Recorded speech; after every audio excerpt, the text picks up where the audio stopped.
Bah, Noël, si tu es prête, on peut peut-être se lancer. Oui. Pour présenter donc rapidement, donc vous savez d'habitude on fait le rendez-vous de l'endo, on le fait plutôt sur Instagram. Là, parce qu'on est aussi dans une démarche voilà, sur tout ce qui est sexo, et pour vous donner la parole, sans que ça soit voilà, tabou, problématique pour vous, on a voulu faire ça par Zoom. Donc merci à toutes celles qui nous ont rejoints. Donc moi, je suis Priscilla Saraco, je fais partie de l'association Endomind. Je suis patiente experte diplômée. Pour celles qui se posent la question, on avait fait un live sur ça, donc vous pouvez retrouver le replay sur notre Instagram. Et aujourd'hui, on est donc avec Noël, qui est sage-femme et sexologue. Donc Noël, je te laisse te présenter.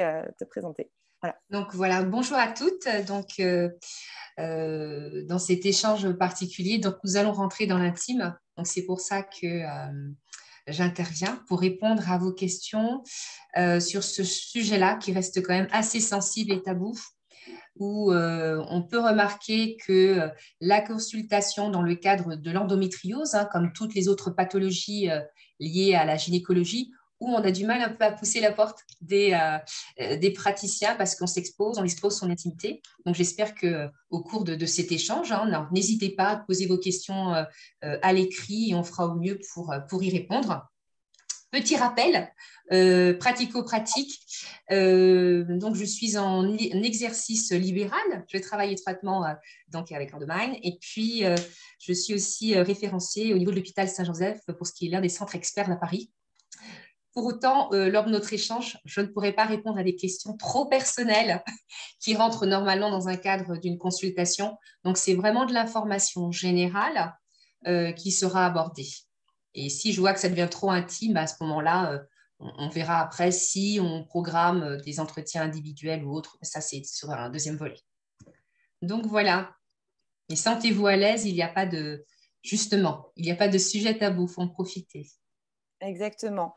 Il n'y a pas de questions bêtes. Ouais, Effectivement, de ne pas trop rentrer sur un cas trop spécifique parce que voilà, malheureusement, on a aussi un temps qui est limité. On se donne jusqu'à 20 heures, donc on a à peu près 1 heure.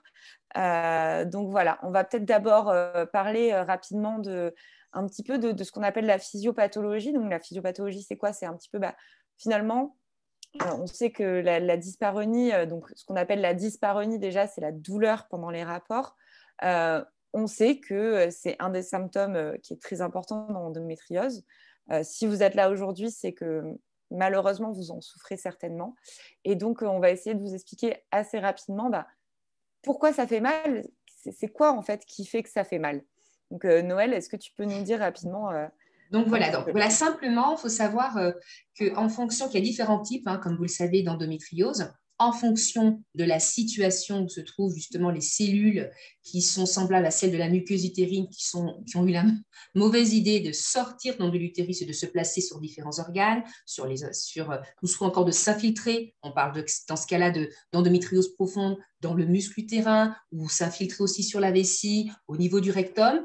Donc, il y a différents types d'endométriose en fonction des sites où se sont placées ces cellules.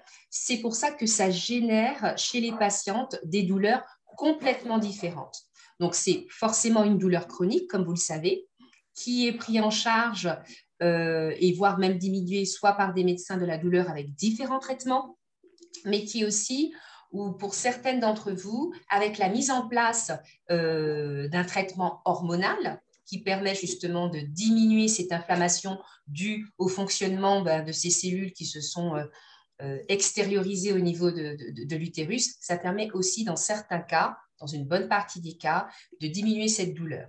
Quoi qu'il en soit, lors des rapports sexuels, donc dans le cas de dyspareunie, donc douleur lors des rapports sexuels, en fonction de cette situation, de l'endométriose, ça peut déclencher des douleurs en fonction des positions, aussi en fonction du cycle, même si on met votre utérus au repos par le biais d'un traitement en continu pour certaines d'entre vous avec des hormones, par le biais de soit de la pilule ou soit encore de stérilets hormonaux.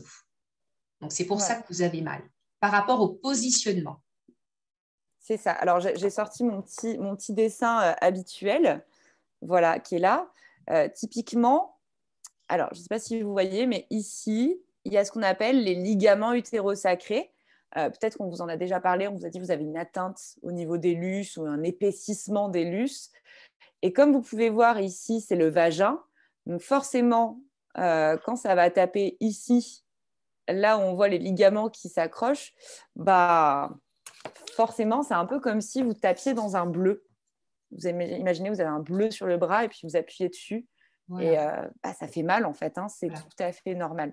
Après, il y Lors a de la aussi… pénétration, pour compléter ce que tu dis, Tout à fait. lors de la pénétration, les mouvements de va-et-vient font que ça crée comme une irritation. Donc, ça déclenche de la douleur. Pour ce qui est des ligaments utérosacrés, contrairement à ce que l'on voit sur certains livres d'anatomie, l'utérus ne flotte pas au niveau du pelvis. Et donc, il est maintenu et soutenu par ces ligaments utérosacrés. Dans le cadre de l'endométriose, nous trouvons souvent, vous avez dû voir sur vos échographies endopelviennes ou encore vos IRM, où on dit qu'il y a de l'endométriose sur ces ligaments. Donc, lors du mouvement de va-et-vient, lors de la relation sexuelle, ben, en fait, ça déclenche des douleurs. Parce que ces ligaments, un ligament, c'est censé être de façon générale élastique, extensible, ça suit les mouvements. Donc là, avec le fait qu'il y ait de l'endométriose qui ait pu enrober partiellement ou totalement l'un des ligaments utérosacrés, donc il y a une sorte de rigidification. Donc en fait, le mouvement fait que ça déclenche, imaginez un peu que ça devient raide, donc c'est ce qui déclenche des douleurs. Et après, il y a une autre sorte, entre guillemets, enfin deux autres sortes un petit peu de douleurs aussi.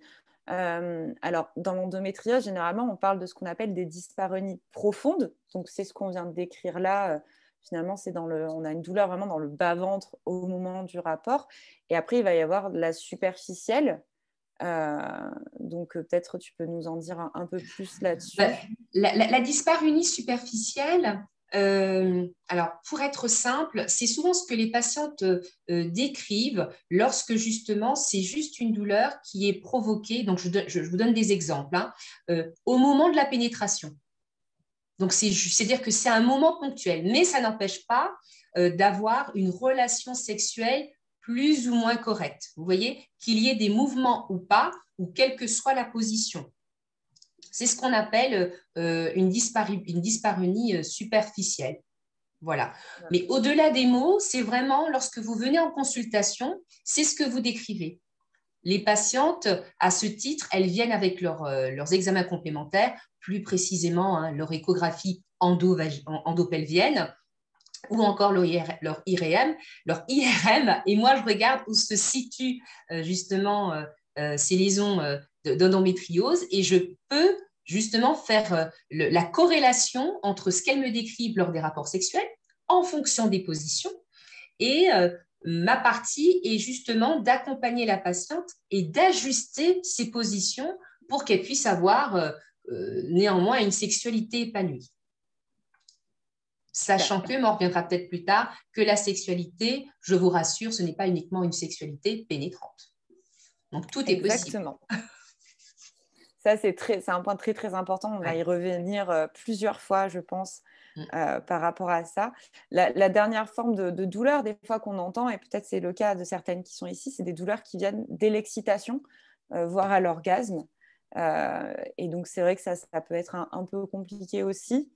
Donc, je ne sais pas, Noël, si alors, tu as des choses à dire cette douleur-là, on l'entend souvent. Souvent, c'est un retour des patientes qui disent je n'ai pas de douleur lors de la pénétration, lors de l'acte sexuel proprement dit, donc en changeant de position, lors des frottements. Mais c'est au moment où j'ai eu mon post-orgasmique, j'ai une douleur qui se déclenche et qui irradie au niveau de l'utérus. Certaines décrivent aussi que ces douleurs peuvent durer pendant quelques heures, voire 1 ou 2 jours. Donc là, en fait, simplement, il faut savoir que la douleur, c'est une irritation des nerfs. La douleur est nécessaire pour nous dire qu'il y a quelque chose qui ne va pas. Donc, ça veut dire que certainement en profondeur, il y a une atteinte de ces nerfs qui sont irrités par justement les lésions d'endométriose. Dans ce cas-là, il faut savoir que qui est fait dans votre accompagnement sur du point de vue sexuel entre la sexologue et le médecin qui justement est formé pour la douleur, parce qu'il y a des traitements spécifiques, parce que là, c'est vraiment quelque chose qui est difficile à gérer, même si on change de position, puisque c'est post-orgasmique. Donc voilà. Et du coup, Noël, est-ce que tu peux nous parler un petit peu du rôle du sexologue? En fait, finalement, quand est-ce que le sexologue intervient et qu'est-ce que toi, en tant que sexologue, qu'est-ce qui est proposé au final aux patients? Même si on sait que c'est beaucoup individuel, mais voilà, de façon générale. De façon générale, le sexologue, c'est un praticien qui est spécialisé. Disons qu'il y a une formation en général. Moi, j'ai une formation initiale de sage-femme, donc une formation médicale. Donc, les différentes pathologies liées aux organes génitaux, hein, qu'ils soient masculins ou féminins, en l'occurrence, dans le cas de l'endométriose, bien entendu, féminin, on fait une corrélation entre les atteintes physiques, les répercussions physiologiques et aussi l'acte proprement dit, en fonction de la sexualité de la patiente. Avec ces données médicales, avec le traitement, avec le niveau d'atteinte, depuis quand elle a mal, dans quelles circonstances on a mal, on fait une anamnèse, c'est-à-dire qu'on fait un interrogatoire très précis pour pouvoir justement, en fonction, de l'orientation sexuelle de la patiente, mais également en fonction de sa pratique, tout simplement, pouvoir l'accompagner pour que sur ce volet-là, elle puisse quand même avoir une sexualité épanouie. C'est notre objectif. Accompagner pour rétablir une sexualité établie, propre aux attentes de la patiente. Donc ça, c'est le premier volet. Le deuxième volet aussi, c'est aussi la prise en charge du couple. Que ce soit un couple hétérosexuel ou homosexuel, il faut savoir que forcément, l'intime est atteint, donc il y a des répercussions sur ce couple. Donc, au-delà de cette relation bienveillante entre les deux partenaires, il peut avoir des incompréhensions, il peut avoir des réticences de la part du conjoint ou de la conjointe qui n'est pas atteint ou atteinte, et de la part, parce qui est dans un processus de protection, forcément. Donc, on essaie de rétablir justement le rôle de chacun et que chacun puisse trouver un mode de fonctionnement où il n'y a pas de rupture de lien. Ou sinon, on parle de cohabitation. Et c'est souvent ce cas-là. On essaie de rétablir un lien intime, tel qu'il soit, pénétrant, pas pénétrant, dans la sensorialité, pour que le couple puisse se retrouver sur ce volet-là. C'est ce qui fait la différence entre un couple intime et de bons copains. On va dire ça comme ça. Oui, et on peut peut-être préciser que la relation intime entre deux personnes, c'est pas forcément la sexualité comme on l'entend avec la pénétration et l'acte tout nu, etc. C'est aussi se caresser les mains, le visage, toute partie du corps, s'embrasser, se faire un câlin. Enfin, déjà ça, on est dans la sensualité et la sexualité même quelque part avec quelqu'un. À partir du moment où on agit en tout cas plus qu'avec des gens où on est juste amis.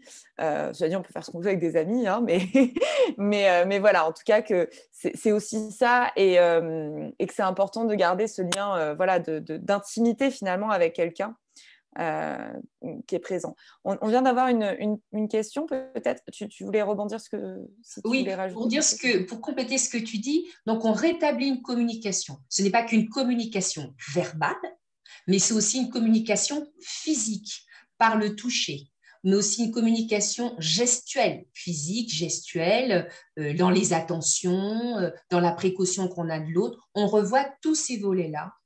Et aussi, dans le cadre de la consultation avec un sexologue, on essaie vraiment, puisque quand la prise en charge de la maladie du point de vue médical, vous avez eu tous vos examens, vous avez un traitement qui est en cours ou qui va être mis en place, on essaie vraiment de vous extraire de tout ça parce qu'il y a un télescopage entre la maladie et ce que vous êtes en tant qu'individu dans votre intimité.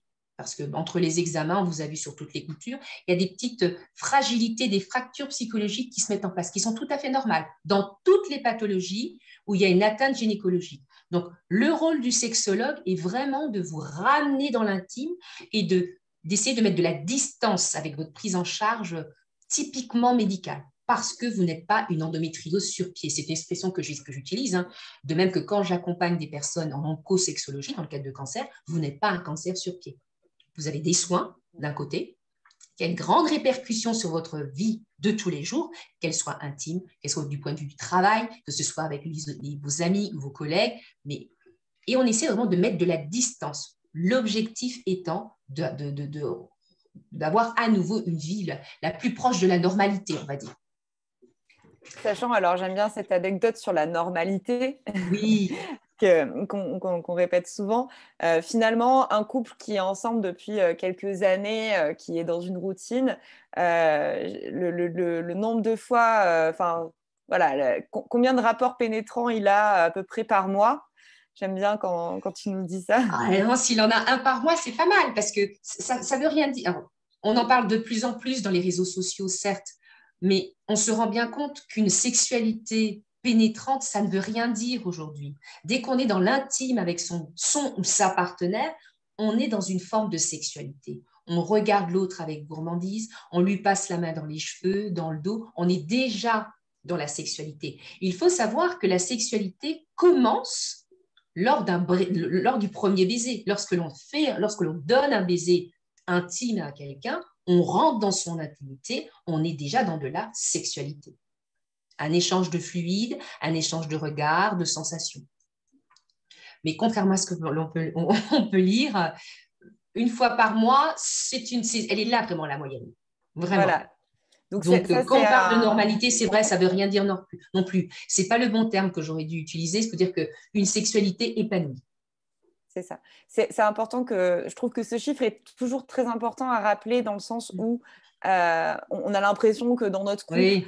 Si on n'a pas des rapports toutes les semaines, comme on a l'impression que c'est le cas partout et de tout le monde, on n'est pas normal et que c'est notre faute parce qu'on est malade et qu'on a mal pendant les rapports, etc.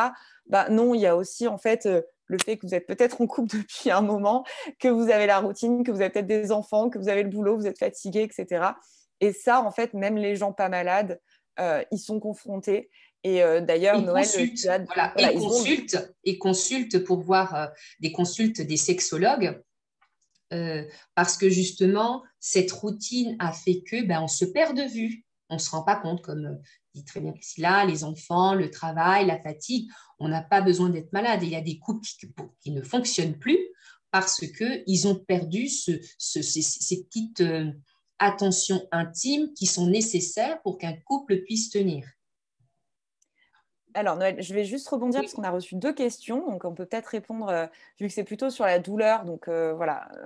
Il y avait une première question sur est-ce que la pénétration peut faire plus mal, voire être impossible à certains moments du cycle, comme l'ovulation? Non, alors ça dépend, c'est toujours la même chose. Ça dépend où se trouvent les lésions d'endométriose. Vous voyez, Oui, parce que en fonction du cycle, c'est aussi une maladie inflammatoire, hein, comme vous avez dû lire. Donc, il y a des périodes du cycle, même si vous êtes mis en aménorrhée, plus de règles parce que vous avez un traitement hormonal en continu, donc il n'y a pas de saignement, donc moins de douleur. C'est vrai que ça peut être un peu plus sensible.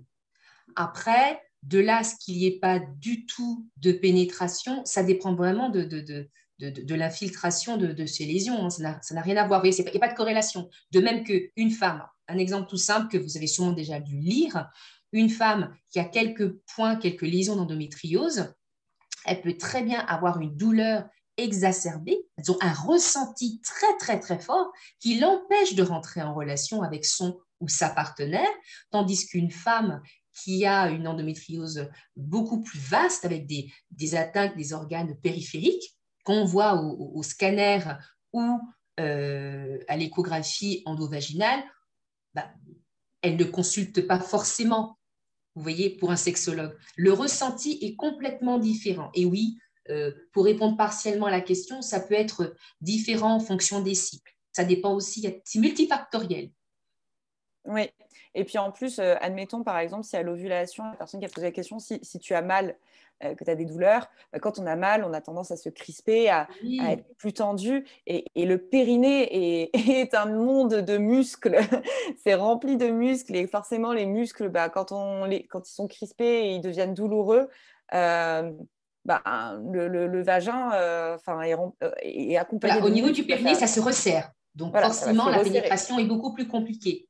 Voire même impossible. Hein. Voilà. Mais pour autant, ce qui est intéressant, ce qu'on vous dit depuis le début, c'est que la sexualité, elle n'est pas que pénétrante. Donc, peut-être qu'à ce moment du cycle, il n'y aura pas de pénétration si vous avez une sexualité pénétrante, mais vous pourrez justement explorer un autre type de sexualité que vous allez pouvoir adapter en fonction de vos ressentis, en fonction de vos douleurs, en fonction de tout ça, de votre état de fatigue, si vous voulez quand même être dans le partage.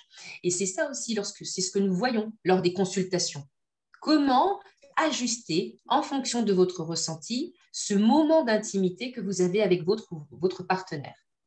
Et ça peut être aussi une belle opportunité, justement, pour découvrir des nouvelles méthodes, une nouvelle façon de se faire plaisir avec son ou sa partenaire.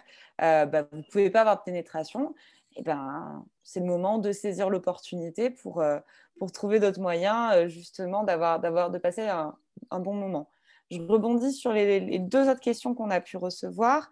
Est-ce qu'il y a des particularités après une hystérectomie quand il y a une endométriose profonde avec dyspareunie et adénomiose?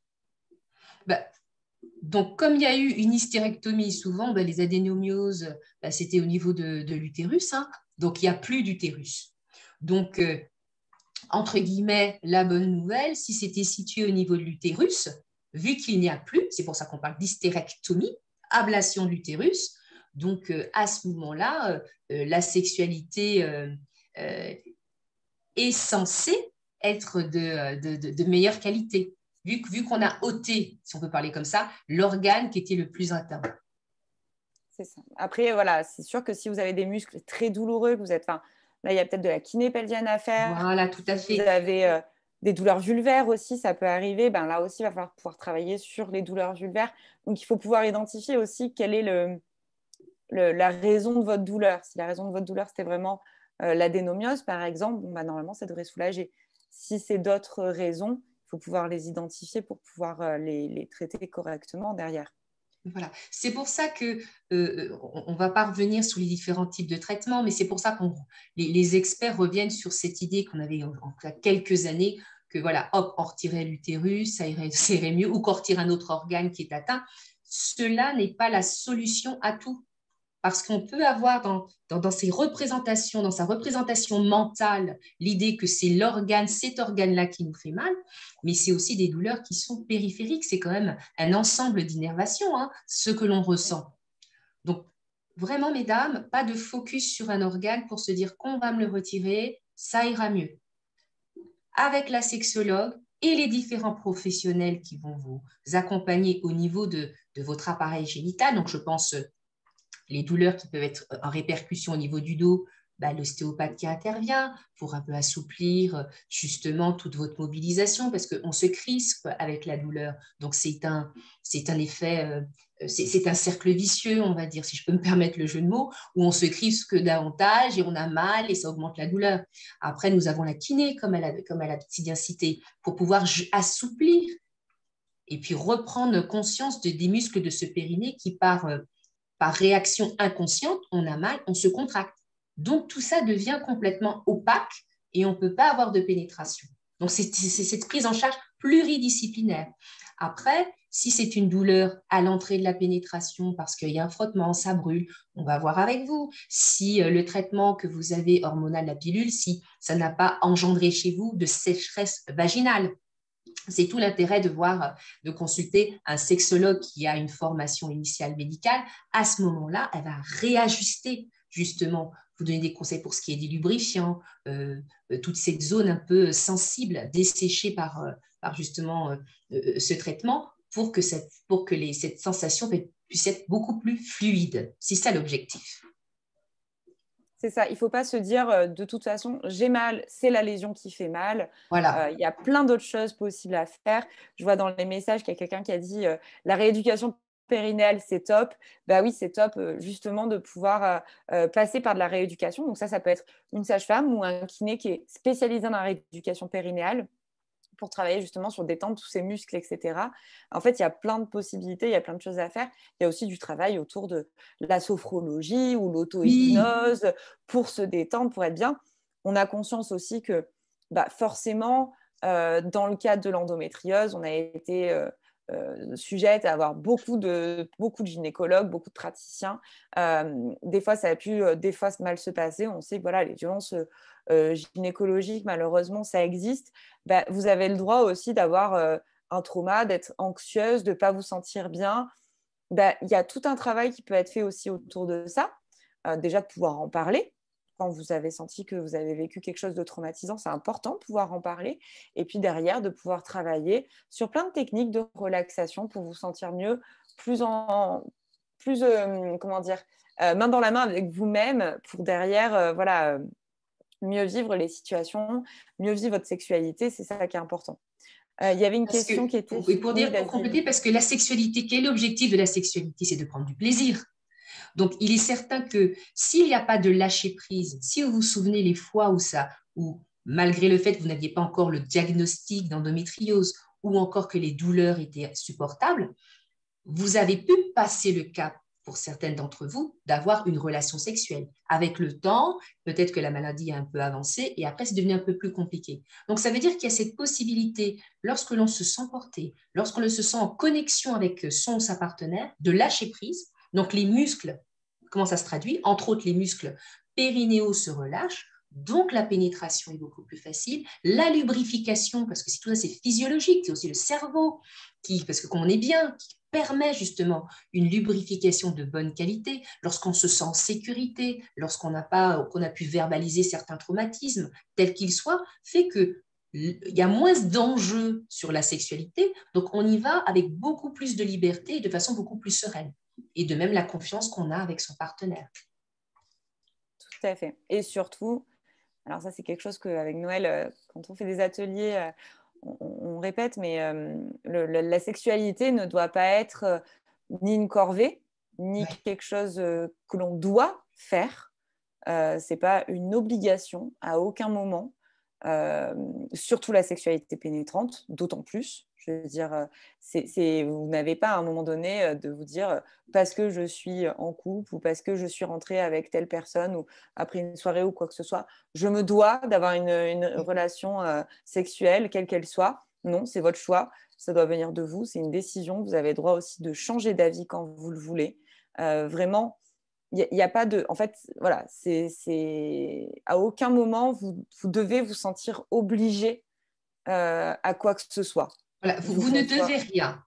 Vous ne devez Lorsque rien. je reçois les couples, même s'ils sont des couples, que ça fasse quelques mois ou plusieurs années qu'ils sont ensemble, et quelle que soit la pathologie gynécologique de l'un ou de l'autre, les choses sur lesquelles j'appuie vraiment, c'est que vous êtes ensemble parce que c'est un choix tous les deux. Donc, un choix de confiance, un choix de bien-être, un choix d'amour. Voilà, on peut aller jusque-là. Donc, il n'y a pas, ah, je suis malade, ça fait 2, 3 semaines que je ne peux pas parce que j'ai trop mal.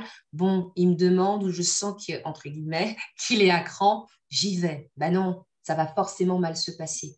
Donc, moi, ce que je vois avec les patientes, c'est comment justement ne pas laisser ces 3 semaines s'installer, avoir un autre type de sexualité, d'avoir des sexualités différentes pour qu'il n'y ait pas de frustration du côté de la ou du partenaire et que par conséquent, que la personne qui est atteinte de la pathologie gynécologique ne se sent pas redevable parce qu'elle ne remplit pas, entre guillemets, un cahier des charges ou une mission.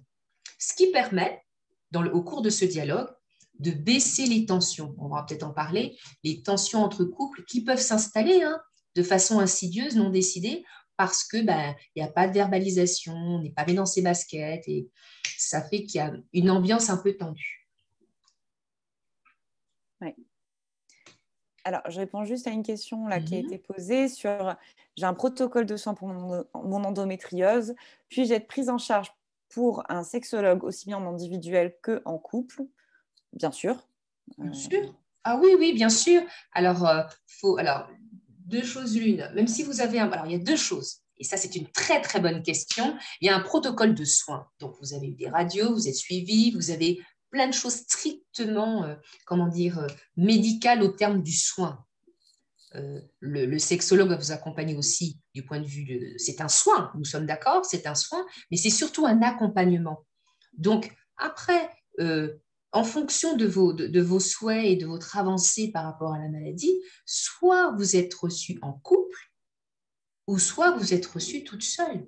C'est vraiment un choix individuel. Et si vous êtes reçu en couple, pour ce qui me concerne, si vous venez après avec votre conjoint ou votre conjointe, nous nous mettons d'accord en amont pour savoir de quoi nous allons discuter ensemble, que nous allons partager. D'accord?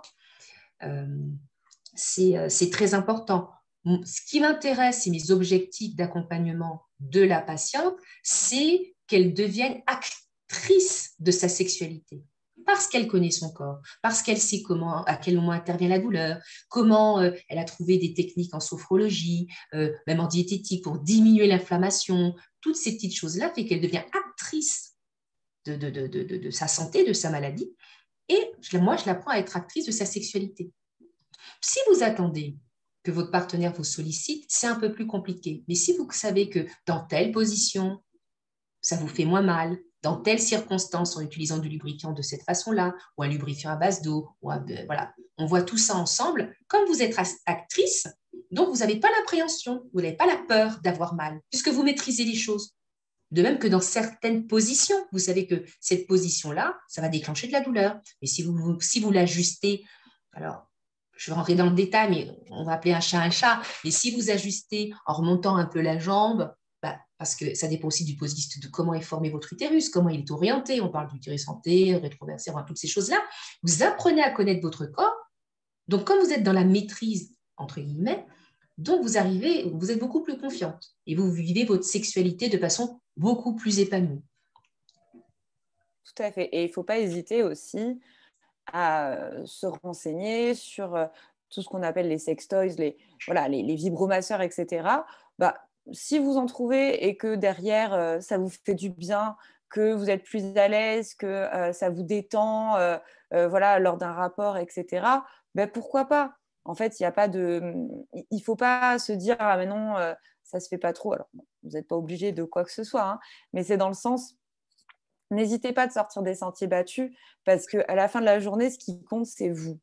C'est vraiment vous, votre bien-être, votre couple aussi, comment vous vous sentez dans votre couple. Et donc, il ne faut pas hésiter à se dire, il existe plein de solutions, plein de choses. Autant les tester, autant voir ce qui marche, ce qui ne marche pas, pour après avoir un peu sa boîte à outils, Oui, de lubrifiants, de sextoy, de position, on est plus à l'aise. Il y a des livres aussi qui sont sympas là-dessus. Il y a Endo et Sexo de Marie-Rose Gallès spécialement sur endométriose et la partie sexo. Il y a aussi finalement un livre qui s'appelle Jouissance Club. Alors, je ne me souviens plus l'auteur, mais qui est un livre intéressant aussi pour sortir un peu un peu le formatage de la société qu'il y a autour de la sexualité, hein, parce que ça, on peut le dire, il y a quand même un formatage là-dessus. Pas hésiter aussi à faire lire ces livres si vous êtes en couple avec un homme notamment, même avec une femme, de leur faire lire ces livres pour justement ouvrir un peu l'horizon et comprendre un petit peu comment ça fonctionne. Voilà. Donc ça, ce sont des choses qui sont importantes.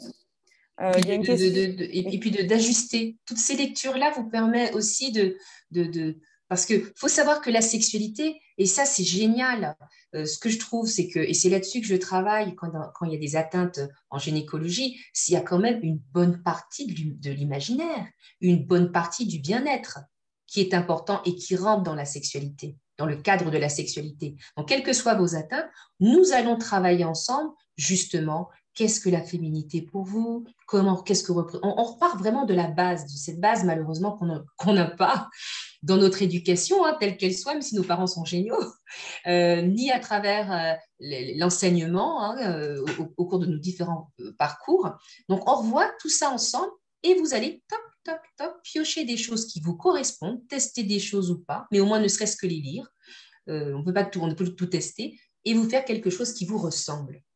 Et votre partenaire, homme comme femme, de vous voir que même si vous avez cette atteinte gynécologique, de voir que vous êtes curieuse, vous n'êtes pas repliée sur vous-même, que vous proposez des choses.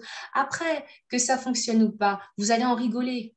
Vous voyez? Donc, ça crée de la complicité aussi avec votre conjoint ou votre conjointe. Et ça, c'est génial. Et puis lui, ça permet, lui ou elle, donc votre partenaire, permet de ne pas avoir cette chape de plomb là sur la tête ou sur les épaules en se disant oh là là, qu'est-ce que je peux faire ou je ne peux pas faire ça, je lui demande de rien. Vous voyez, ça équilibre, ça remet un équilibre dans le couple, que chacun est acteur et force de proposition surtout.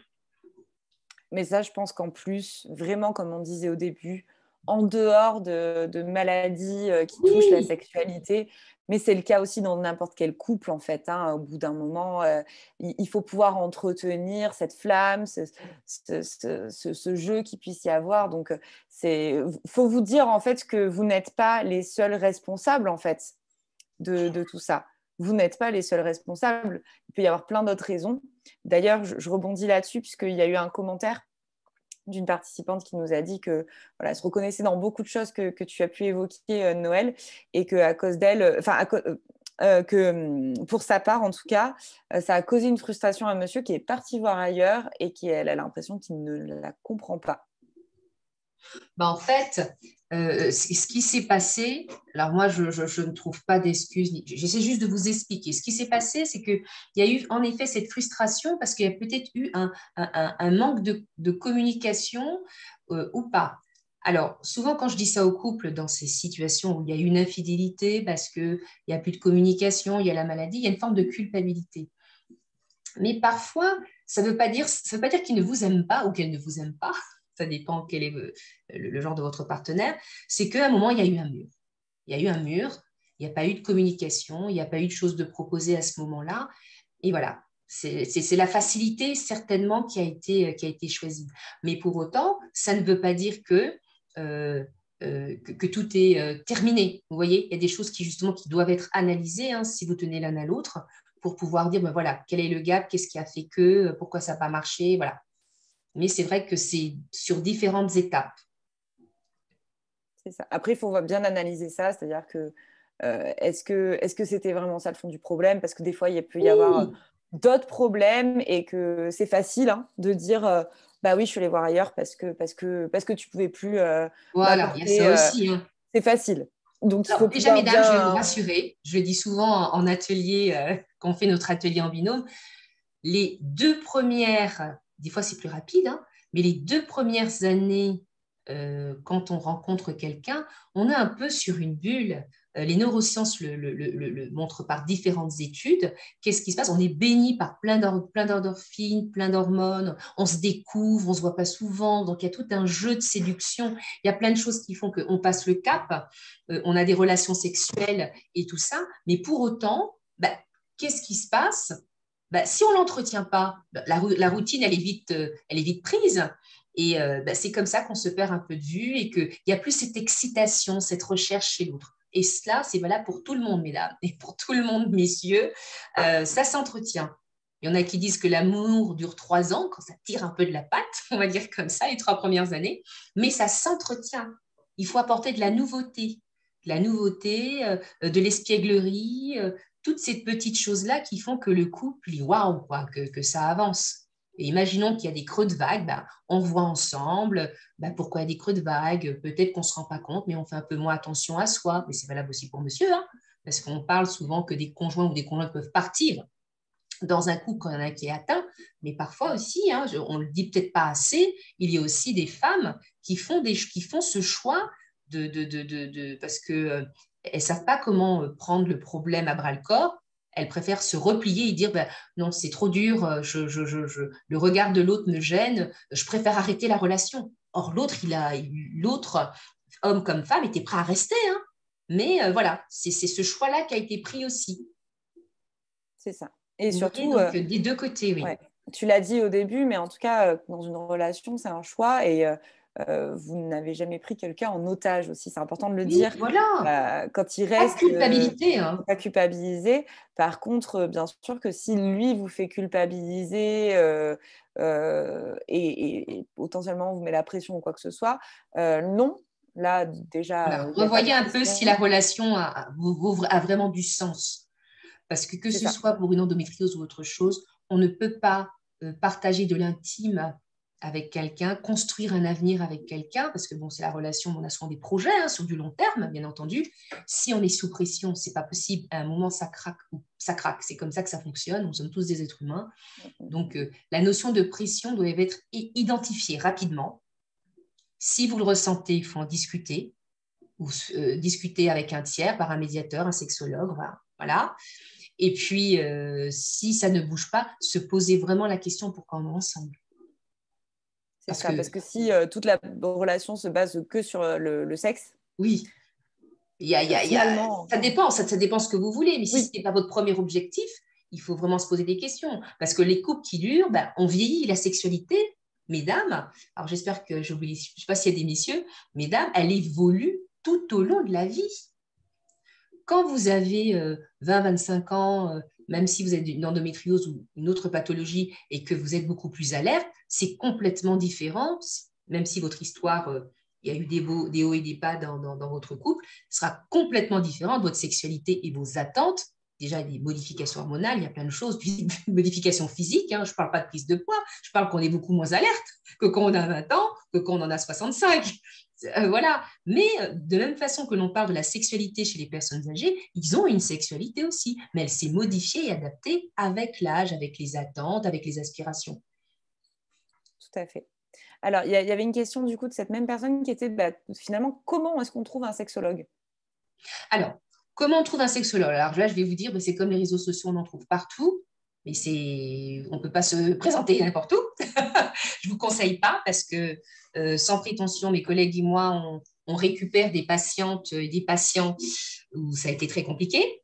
Donc après, ça dépend ce que vous y attendez. Si vous avez, alors un sexologue, il y a deux types. Il y en a un qui peut avoir une formation en psychologie, donc c'est un psychologue, et qui rajoute des modules universitaires et qui est formé justement en relation de couple, thérapeute de couple.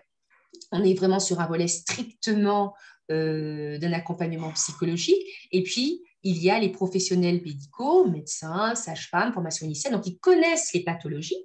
Donc, c'est une carte en plus et qui ont une formation universitaire. En général, c'est en fac de médecine. Moi, c'était Toulouse et à Paris, au sein de notre centre.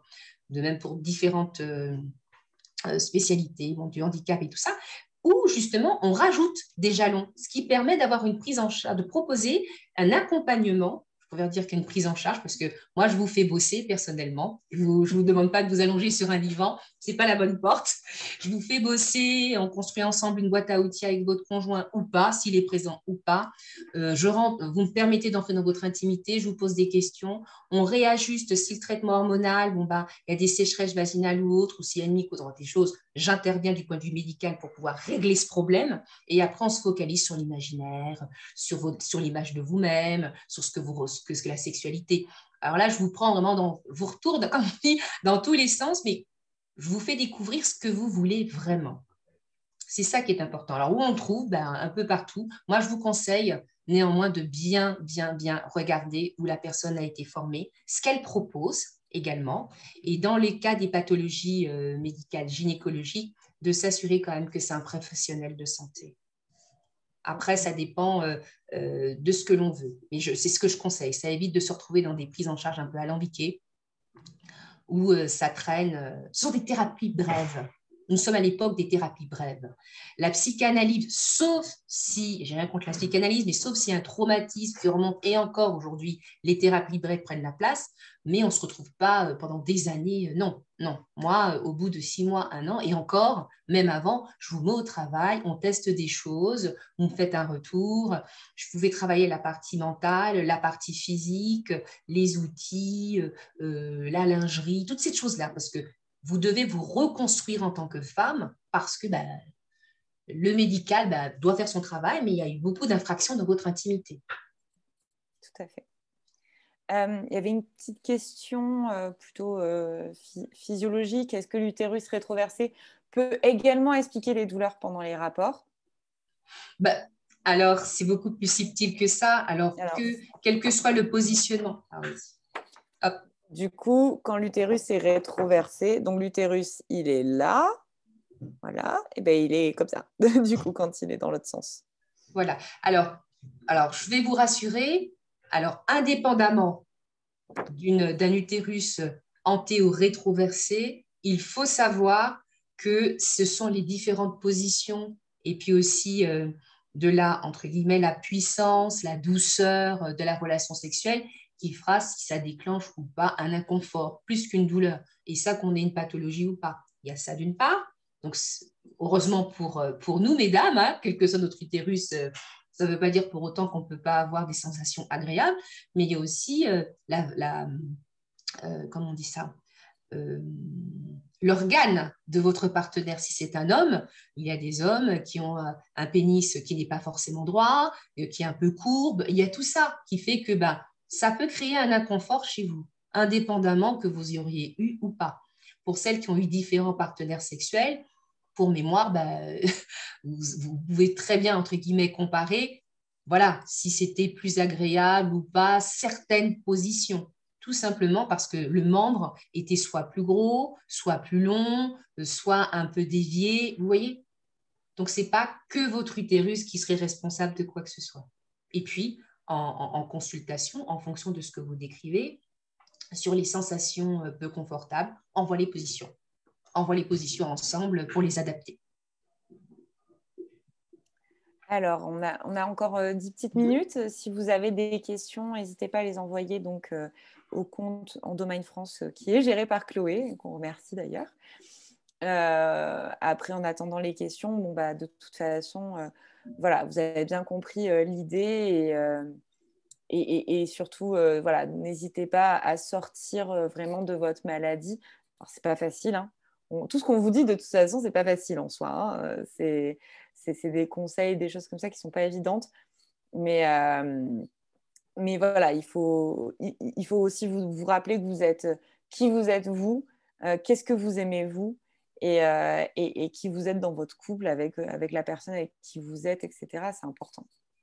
On a reçu un message.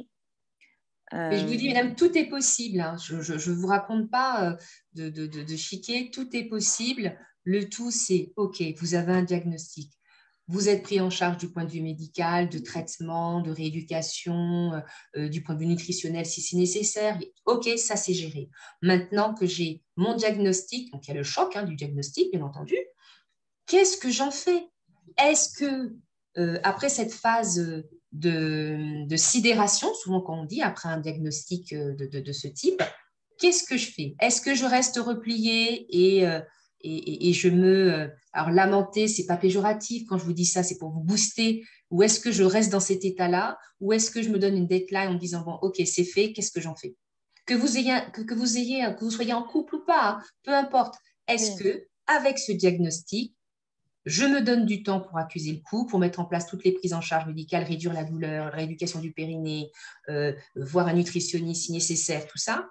Qu'est-ce que je peux faire maintenant pour redevenir une femme à part entière et profiter de la vie et assumer cette sexualité que peut-être, hein, en dehors de ça, vous n'auriez même pas songé, vous voyez. Je ne vous dirais pas que c'est une chance, mais ça vous permet de réfléchir sur votre sexualité.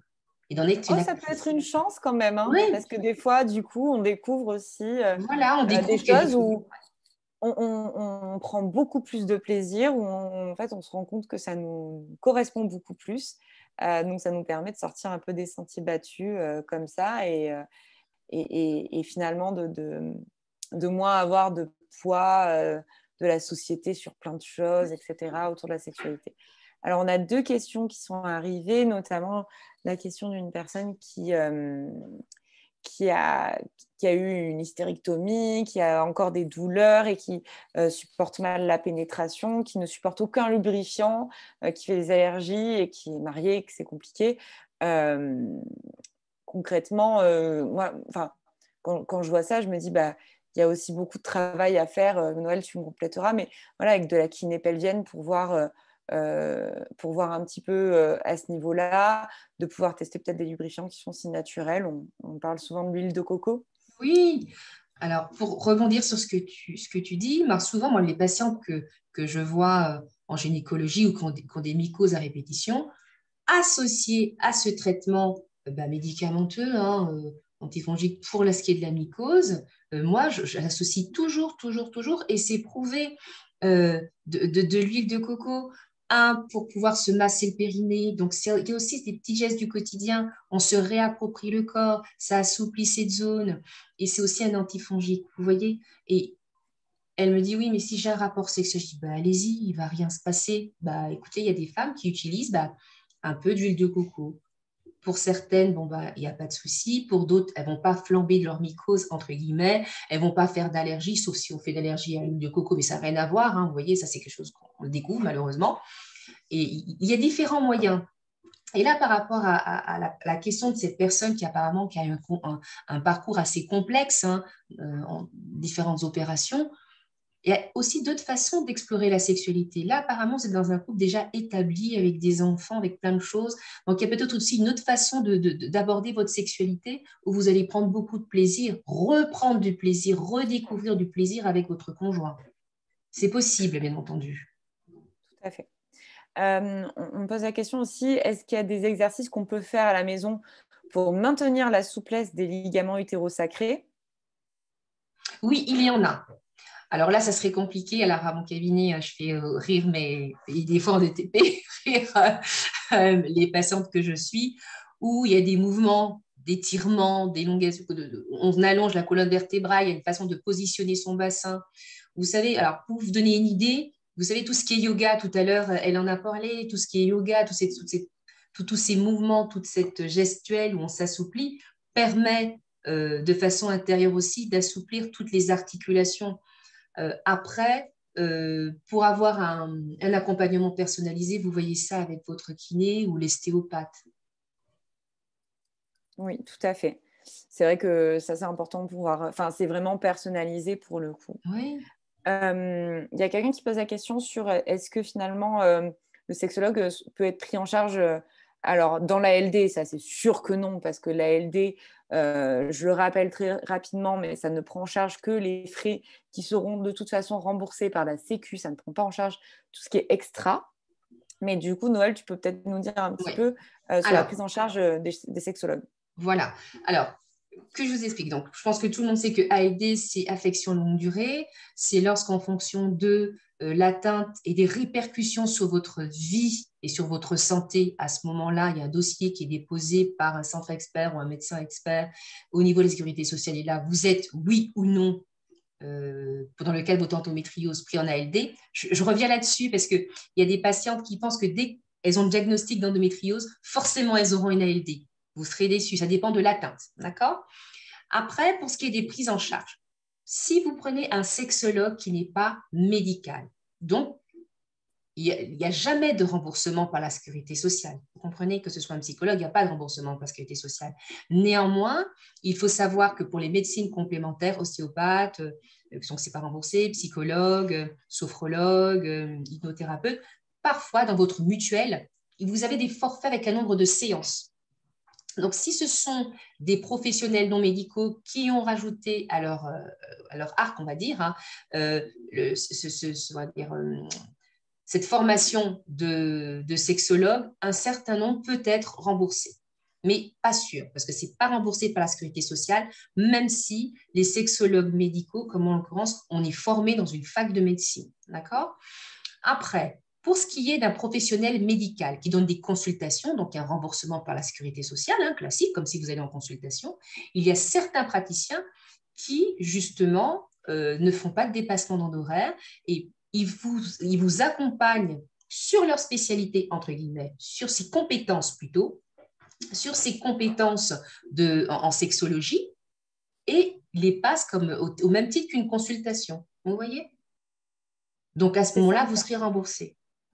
Mais c'est vrai que la difficulté, c'est qu'une séance où on prend le temps de discuter, où on décortique toutes les choses sur personnalisé, ce n'est pas 15 minutes. Vous avez remarqué que vous êtes chez le médecin, ben, c'est 15 minutes. Il faut un peu plus de temps. Donc, c'est vrai que ça explique parfois les tarifs qui peuvent paraître un peu exorbitants. Et puis, il y a toute cette prise en charge psychologique, proprement dite médicale et tout ça. Mais il y a toujours moyen de trouver quelqu'un de conventionné. 3 points de suspension. Mais si vous allez sur différents sites, vous allez peut-être trouver un référencement, l'autre, si je peux citer, hein, parce que sous Rézando, par exemple, de Vital Saint-Joseph, qui est un centre expert, donc là, vous pouvez trouver, ou sur Endomagne aussi, vous pouvez trouver peut-être un référencement de personnes qui sont formées à ce titre-là, et de voir, vous passez un coup de fil, de voir si c'est remboursé. Tout à fait. Alors, deux petites choses. Alors, il y a quelqu'un qui a donné une référence, effectivement, le slow sex de Diana Richardson. Effectivement, le slow sex, je vous conseille de regarder un petit peu de quoi il s'agit, mais c'est quelque chose d'assez intéressant. C'est génial. C'est voilà. génial. C'est une autre option par rapport à la sexualité pénétrante. C'est une autre façon d'aborder le corps de l'autre, de partager des sensations, d'être dans la sensorialité, d'être dans l'humain, d'être dans la précaution. Exactement. Il ne faut pas que vous ayez une sexualité soit pénétrante, soit autre chose. Il faut avoir un panel assez large pour pouvoir varier et ne pas tomber dans la routine. C'est ça, et puis de se laisser aller aussi sur les envies, etc. Et ensuite, Chloé m'a quand même prévenu que, donc voilà, avec le plan santé de Macron, normalement, à partir d'aujourd'hui, il y a certains psys qui seront remboursés par les Sécu avec une ordonnance du généraliste. Bon, à quand même vérifier les conditions, puisque c'est comme la pilule remboursée, on se rend bien compte que c'est pas vraiment le cas pour toutes les pilules. Donc, voilà, mais c'est quand même quelque chose à regarder et se renseigner là-dessus. Par contre, voilà, pardon, je me perds. Mais effectivement, bon, bah, c'est vrai que c'est un investissement, la santé, c'est vraiment un investissement. Mais des fois, il vaut mieux essayer d'investir le plus rapidement possible pour que, au final, sur le long terme, ça vous coûte moins cher aussi. Dans le sens que si on prend en charge les choses rapidement, en fait, on a moins de dégâts, entre guillemets, à gérer. Et donc, on a les outils plus rapidement pour aller mieux.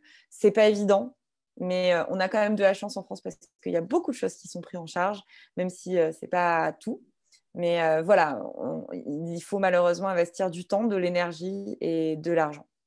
Priscilla, pour compléter ce que tu dis, alors mesdames aussi, hein, quand vous avez votre diagnostic d'endométriose, on va vous apprendre dans votre parcours ce que c'est vous qui êtes actrice de votre parcours de santé, de votre parcours de soins, de prioriser.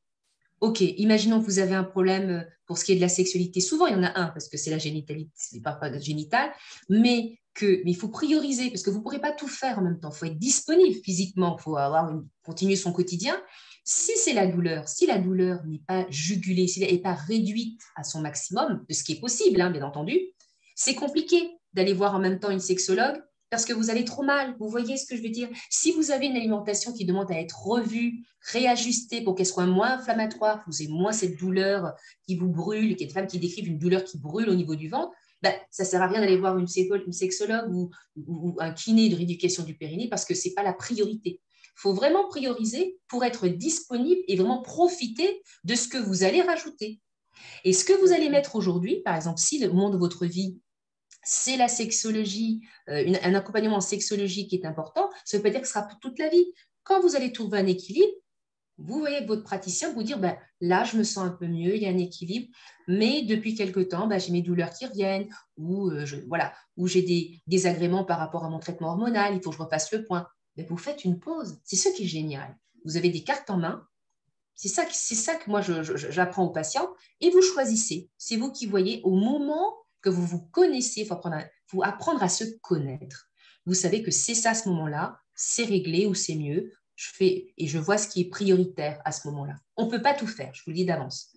Ça ne sert à rien parce que vous allez vous perdre et ce ne sera pas efficace. Et des fois, voilà, d'abord, il faut peut-être traiter on appelle l'hyperalgie, donc la douleur qui est très, très importante. Ça prend un peu de temps pour que peut-être des traitements soient mis en place, des thérapies, etc. Et puis, quand vous commencez à vous sentir mieux, vous dites, bon, là, j'aimerais bien retrouver une sexualité épanouie, etc. Mais là, maintenant, je mets au travail sur ça. Mais voilà, de toute façon, effectivement, il ne faut pas vouloir tout faire en même temps. C'est vous qui voyez. Et effectivement, de pouvoir voir vos priorités à vous, qu'est-ce qui est le plus important à l'instant T. Alors, il est 20h03. On va conclure maintenant. En tout cas, merci beaucoup à tout le monde. Merci beaucoup, Noël. Merci à vous pour vos questions. Et je veux vraiment finir sur un point positif. Vous serez surprise. Les personnes comme moi qui vous accompagnent en sexologie, on vous bouscule parce que c'est en faisant de notre formation, mais avec beaucoup de bienveillance. et on vous met face à, voilà, qu'est-ce que vous voulez? Qu'avez-vous envie? Et des fois, il y a des femmes, souvent, il y a des femmes qui se découvrent une sexualité complètement différente, qui osent. Et moi, je trouve ça génial, qui deviennent ex-plègues et disent, bah, j'aurais jamais cru. Je dis, bah oui, c'est vous, hein. Donc voilà. Et même des conjoints et des conjointes qui m'envoient des petits mails pour me dire, bah, merci. Et moi, j'ai rien fait. Donc tout est possible. Vraiment garder ça en tête. Parce que la sexualité, c'est quand même un bon pourcentage de ce qui se passe dans la tête, du bien-être et tout ça. Et ce n'est pas forcément tributaire du physique. Il y a des personnes en situation de handicap qui ont une sexualité. Des personnes âgées qui ont une sexualité. Alors, je vous dis ça. Alors, 3 points de suspension. Donc, tout est possible. Tout à fait. Merci beaucoup à tout le monde. Une très bonne soirée. Bonne soirée. Et puis, n'oubliez pas d'adhérer à Endomind si jamais ce n'est pas déjà fait. Ça nous aide à continuer à faire tout ce qu'on fait, notamment ces conférences et tous ces projets au quotidien. Donc, voilà. Merci beaucoup. Très bonne soirée. Au revoir. Bonne soirée. Bonne soirée. Au revoir.